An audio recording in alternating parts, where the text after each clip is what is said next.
नाज़िम जब मीहर शाह जी दरगाह छतन शाह बुखारी में बुनियादी सहूलतुनि जी खोट ख़िलाफ़ मुरीदनि एहतजाज कंदे सहूलतूं ॾियण जो मुतालबो कयो आहे।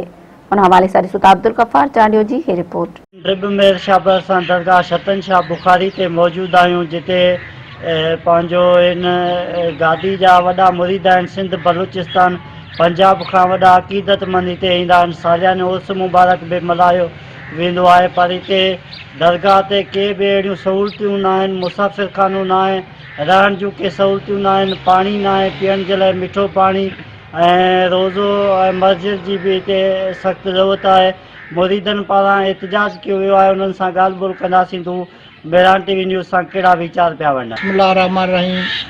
असां दरगाह आहे असांजा साईं छतन शाह बादशाह जी दरगाह आहे, जंहिंमें असां अक़ीद मंद जेको मुरीद आहियूं ऐं सिंध बलूचिस्तान खां वठी जेको आहे सो असां पंहिंजो ईंदा आहिनि।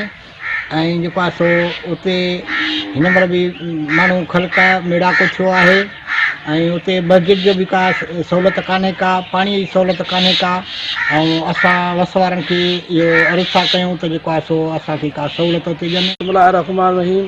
जीअं त तव्हां सभु ॾिठो हिते मेड़ो साईं छतन शाह बादशाह दरगाह ते ॻोठ शेख तैयब ज़ाहिरिन खे त अचनि था मुरीद ॿाहिरियों उन्हनि खे वॾी तकलीफ़ूं आहिनि, कोई तरीक़े से कमु न थियो आहे। हिन ताईं 40 सालनि खां वठी आहियूं बि पीपल्स पार्टी में अॻुवाण पाण MPA साईं नईम मोहम्मद खल, MNS जावेद अली शाह जियाणी।